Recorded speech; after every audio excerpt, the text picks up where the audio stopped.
समय राजस्थान में मानसून बहुत सक्रिय अवस्था में है।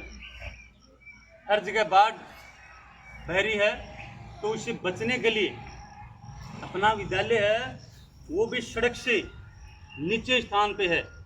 अचानक से यदि बाढ़ आ जाए तो हम अपने स्वयं का, अपने साथियों का, अपने बच्चों का जीवन कैसे बचाएं। अपने घर में यदि बाढ़ आ जाए तो हम अपने जीवन को कैसे बचाएंगे। इस कार्य को लेकर के यह एक मॉक ड्रिल है। तो पहला बचाव तो है कि बचाव ही उपचार है। इस समय हमें कहीं भी तालाब, झरने, पहाड़ी क्षेत्र, नदी नाले, उनके पास में पिकनिक के लिए नहीं जाना, बिल्कुल नहीं जाना। लेकिन हम यहाँ विद्यालय में अध्ययन कार्य कर रहे हैं या अपने घर में हैं और वहीं पर बाढ़ आ जाए, अपना आवास जल भराव क्षेत्र में है, डूब क्षेत्र में है, नदी नाले के पास में है और अचानक बाढ़ आ जाए तो हम अपने जीवन को कैसे बचाएंगे। तो प्राकृतिक आपदा एक मौत का दूसरा नाम है और मौत को हराने के लिए बल की जरूरत नहीं, इसकी आवश्यकता है बुद्धि की।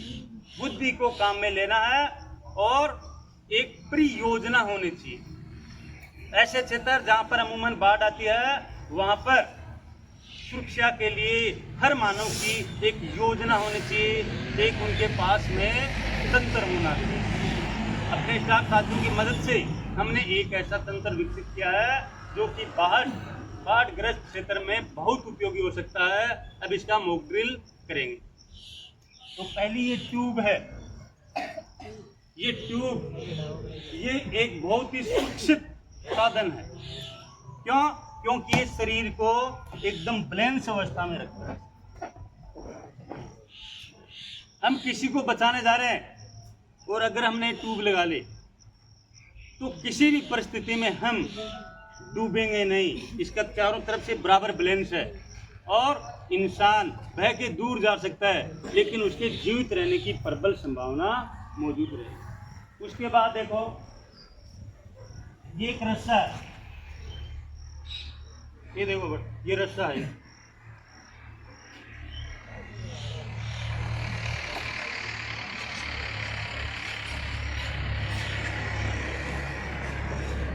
इस रस्से को अपनी कमर के खच के बांध दिया।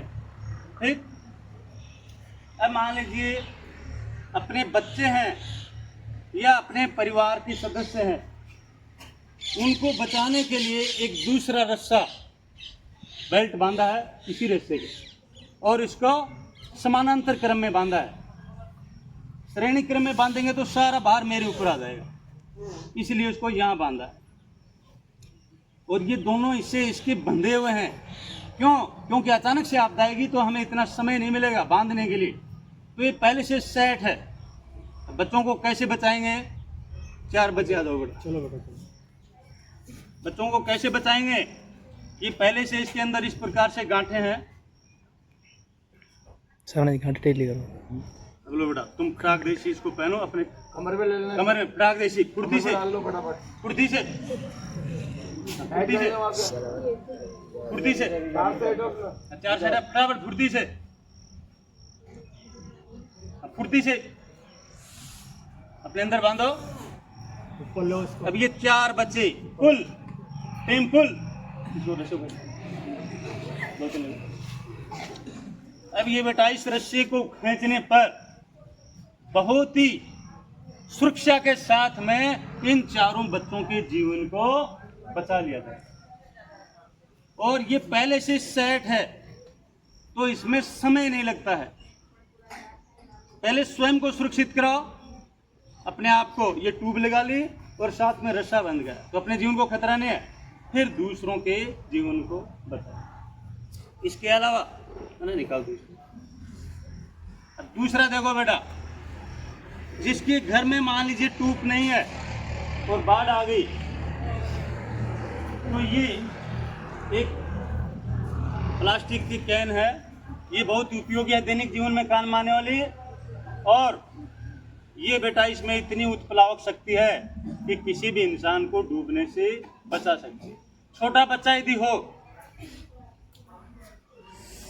इसको ऊपर कर बेटा, छोटा बच्चा है तो अपने घर में छोटी प्लास्टिक की डिब्बी है, इनको बहुत खींच करके आगे की साइड में बांधना है ताकि पानी के ऊपर होने पर बच्चा का मुंह है वो वायुमंडल आसमान की तरफ रहे और उसका श्वसन तंत्र चालू रहे। इस प्रकार से हम इस आपदा में अपने स्वयं का और अपने बच्चों का, अपने परिवारजन का जीवन है वो सुरक्षित कर सकते हैं।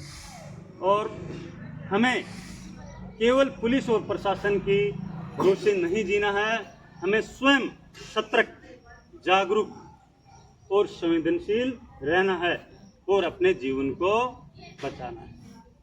अपना विद्यालय राजकीय उच्च माध्यमिक विद्यालय गोविंदा खैराबाद से मौजूद चल रहा है और हम विद्यालय परिवार संपूर्ण मानवता के जीवन उनका सुखमय रहे, मंगलमय रहे, ऐसी कामना करते हैं। और मेरा मानना है कि जहाँ पर भी बाढ़ग्रस्त जो क्षेत्र हैं उन सभी में रस्सी, ट्यूब और इस प्रकार के प्लास्टिक के डब्बे हैं वो अति आवश्यक से रहने से, इसी के साथ मैं अपनी वाणी को विराम दूंगा।